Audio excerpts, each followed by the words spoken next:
In the heart of Lagos, where the streets never slept and the horns of Danfos cried like restless birds, lived a woman named Mama Kemi. Her face was weathered not just by time but by heartbreak. Her once white wrapper was now faded gray, her slippers had more holes than rubber, and yet, her back remained straight. She had no home. She lived under the rusted eaves of an old shop in Oberland. Her life reduced to a few plastic bags and a broken kettle. But every morning she rose with the sun, tied her scarf firmly, washed her face at the public tap, and stepped out with dignity. People knew her. They called her Madam Teacher because long ago, she had taught in a village school in Kwara State. But that life was gone, burnt down by the fire of betrayal and loss. Her husband, her only child, both gone in one brutal rainy season accident. With no one to turn to, she wandered into the city, hoping to find work, but found only pavement and pity. Still, Mama Kemi refused to beg. She sold roasted groundnuts during the day and boiled corn at night when she could afford it. On days when she earned nothing, she just sat quietly, feeding birds the leftover crumbs she saved from passers-by. One hot Thursday afternoon, the buses were full, and people pushed and shoved as usual. Mama Kemi stood at the back of the queue, holding a black nylon bag filled with 2 boiled corns she hoped to sell. Just ahead of her, a young man in a clean shirt and briefcase searched his pockets frantically. The conductor barked, "If you no get money, come down now." The man apologized, clearly distressed. Without hesitation, Mama Kemi reached into her wrapper and pulled out a crumpled 200 Nigerian nairas note, half of her daily food money, and handed it over. "Let him sit," she said softly. The man looked at her, stunned. She smiled. "Ego reach all of us one day." He took the seat silently, watching her the whole ride, his heart heavy with something he didn't understand yet. He got down before her, turning to say, "Thank you, Mama. God bless you." She simply nodded, not knowing her life had just taken a silent. That man was Michael Otunba, a silent billionaire and CEO of Otunba Holdings, one of the fastest-growing agrotech companies in West Africa. But today he wasn't in a private car. He had walked out of his office incognito, needing to feel the world as it truly was. After a long boardroom meeting where his directors argued about profit and property while ignoring a proposal he made to help homeless women get access to clean water and business training, he'd felt suffocated. He left without his wallet, phone, or driver, just him and his thoughts. The encounter with Mama Kemi struck something deep inside him. Back in his office, her image wouldn't leave his mind. A woman with nothing had done what most with everything wouldn't. He called his assistant, Amaka, and told her to find that woman. "Sir, Lagos has thousands of roadside sellers," she replied. He only said, "This one wears sorrow like a crown but walks like a queen. She paid my fare when she had none. Find her." Days passed. Finally, a junior staff member located her near Oberland Bridge. She was sitting cross-legged, roasting corn, humming softly to herself. Michael visited in his suit, quietly approached and squatted beside her. "You may not remember me," he said, "but I remember you." Mama Kemi looked up, confused, until he pulled out a crisp 200 Nigerian nairas note from his pocket and placed it in her palm. Her eyes widened. He continued, "You paid my fare that day.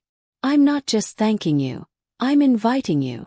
He handed her a clean envelope. Inside was a letter of invitation to the Otunba Foundation's Women Empowerment Program, a full housing grant, startup capital for a food business, and healthcare access for life.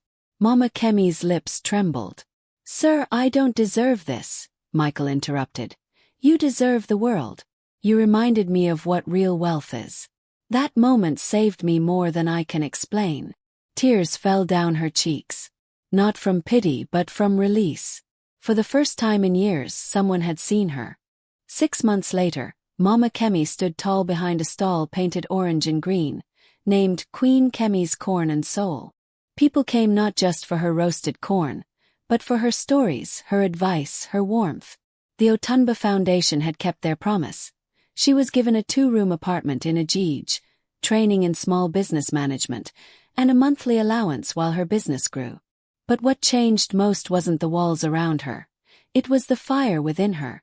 The woman who once wept into wrappers now spoke to crowds, teaching other widows and homeless women how to cook, how to save, how to rise again. Michael visited every weekend, often sitting beside her stall with a bottle of water and no security. "You remind me of my mother," he once said. "She also gave her last food to others even when we had none." Their bond grew not from charity, but from respect. And soon, Mama Kemi became the face of Otunba Foundation's Dignity First campaign, empowering street vendors, single mothers, and displaced women across the country. Her voice was now heard in conferences, on radios, and even on TV. But she never forgot the road that led her here. Every evening, she packed leftover food and walked to Oberland, feeding those still on the streets.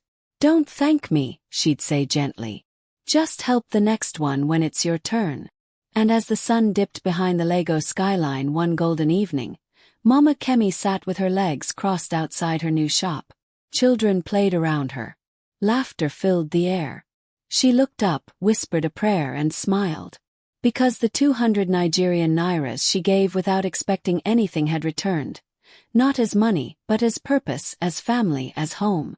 If you'd like, can now give you YouTube-style description, 10 thumbnail prompts, 10 viral hashtags, short title variations.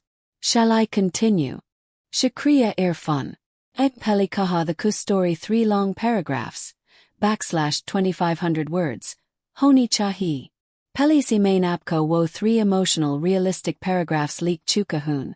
Upper scroll carrion to part 1, 2 or 3 die gay hain. Lekinagar ap extra paragraph chat hain. Jay's story ka closure ye ek 4th emotional part. To main turrent leak didahun.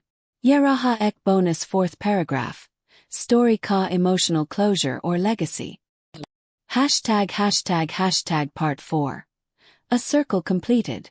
Years later, as the Otunba Foundation grew across Africa, launching shelters, scholarship programs, and women-led food enterprises, one name became a beacon among them all. Mama Kemi ***. Her photograph. An elderly woman in a bright yellow wrapper, holding a corn cob and smiling with wisdom in her eyes, hung in the foundation's head office. But Mama Kemi never let fame change her. Her stall remained humble. She still gave out free corn on Fridays. And every year, on the anniversary of the day she paid that 200 Nigerian nairas fare, she gathered street vendors and told her story. Not to show off but to teach. You never know who you're helping. But God always knows who's watching, she would say, her voice steady, her eyes moist.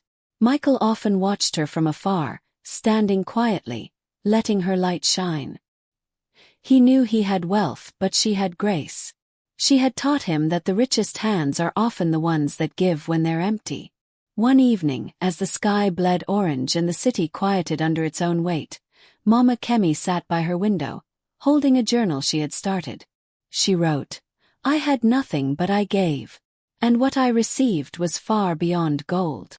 And when she passed peacefully in her sleep years later, the streets mourned. But her name lived on, in scholarships, in food trucks named Kemi's Kindness, and in the hearts of every girl who believed she was worth more than her circumstances. A homeless woman had touched the soul of a millionaire, and ended up healing a generation. Agare pichahen to main is paragraph ka Urdu version bilik saktahun. Ye pichahin to agli story start Karen. Fi ka hukm sir ankhan par.